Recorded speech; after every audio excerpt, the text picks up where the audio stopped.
What's more important, a compelling story or relatable characters? I'm sure you've heard the question before, and I bet you've guessed by the title of this video that I am going to say relatable characters.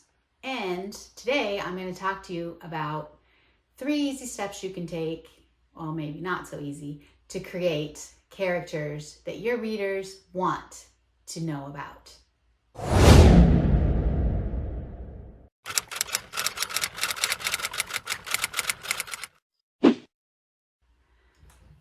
All right, so a lot of the information I'm going to talk to you about today is from this book, The Story Equation by Susan May Warren, and I will drop an affiliate link down below if you decide that you think it sounds interesting and you would like to see everything that she says about it. So to create a relatable character, you need to figure out what their dark moment story is. She calls this the DMS. What bad thing happened in the past? What traumatic thing? What life-changing thing? What thing impacted your character so much that it shaped their worldview?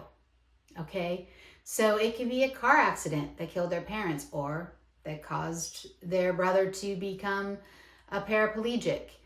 It can be something as simple, not easy, as simple as being bullied by someone whose favor they were trying to get.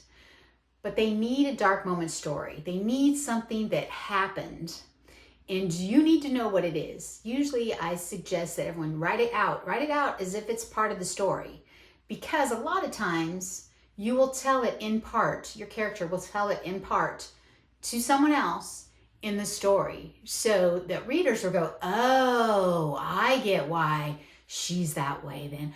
Oh, I get why he doesn't trust anyone then. Okay, because they have this huge dark moment story that is affecting them.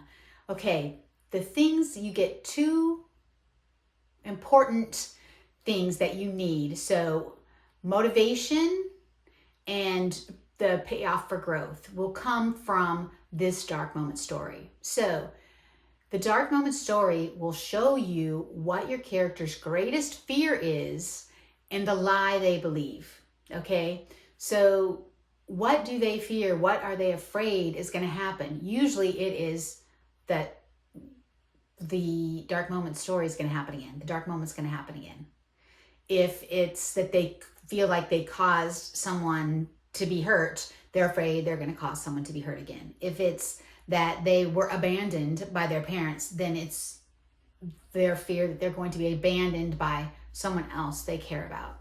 So that becomes their greatest fear that motivates them to keep them from doing some things, but doing others. Okay? And then the biggest one is the lie. So this is what will shape your character's arc, knowing what the lie is. Because at the midpoint, they get a glimpse of the truth maybe being possible. And by the end, they have to have an epiphany and overcome and find the truth.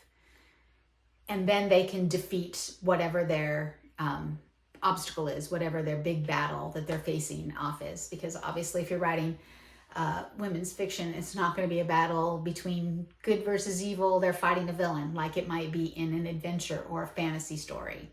So what lie do they believe? Maybe they believe that they're not worthy of love. Maybe they believe that if they love someone, they will die.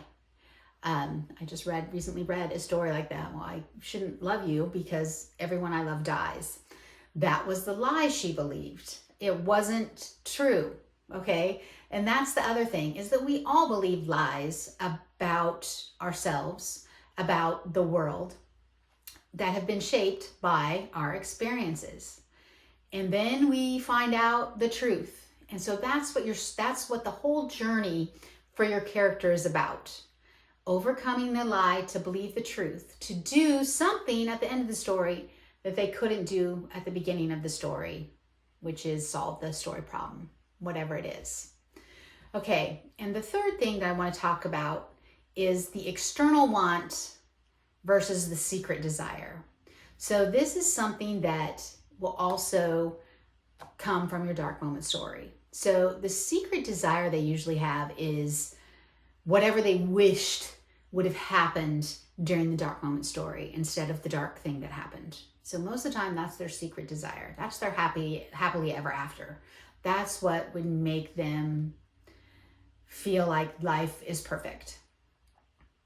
But it also, because of that, their secret desire a lot of times might be the opposite of their external want, of what they're doing. Because they believe a lie, they want this, and they're pursuing this whatever external thing, okay?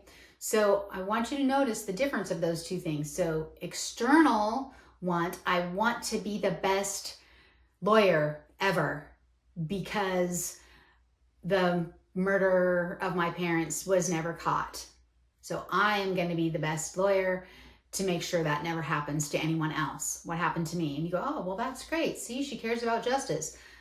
Or does she? And maybe you see her working and she hates it.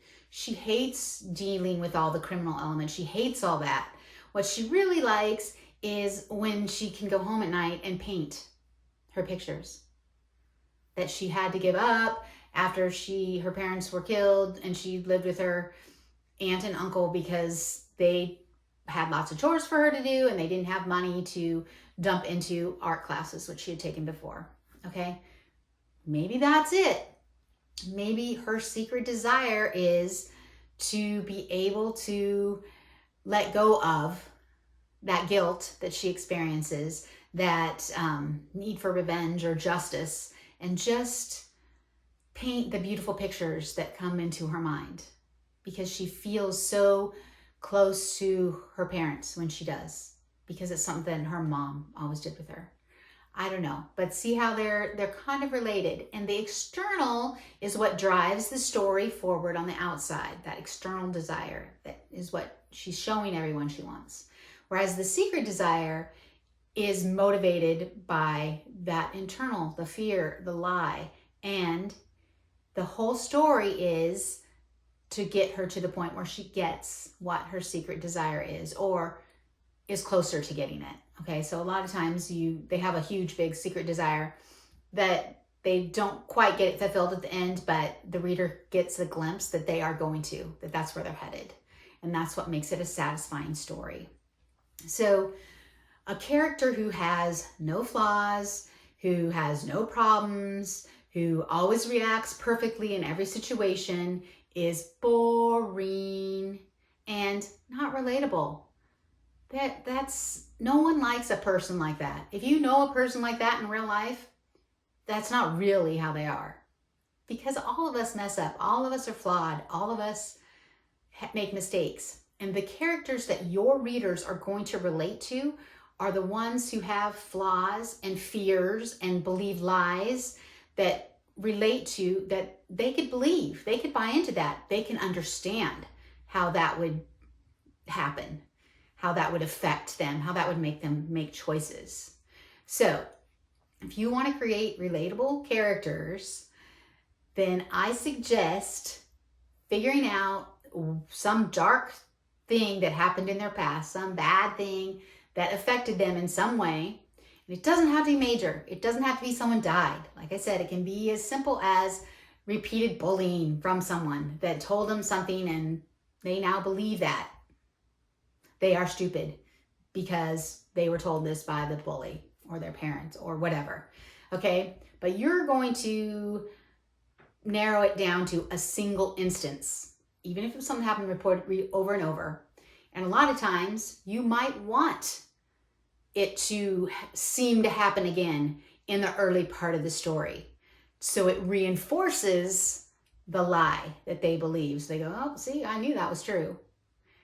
Because that creates conflict. That builds tension.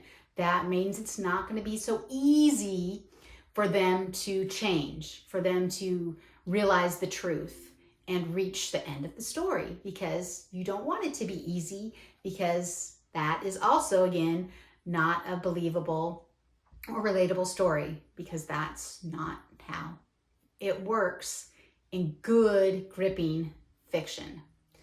So make your characters relatable by building up a backstory and a dark moment and a secret past that will help you figure out what their greatest fear is, what lie they believe, and what they secretly desire, regardless of what they're pursuing outwardly.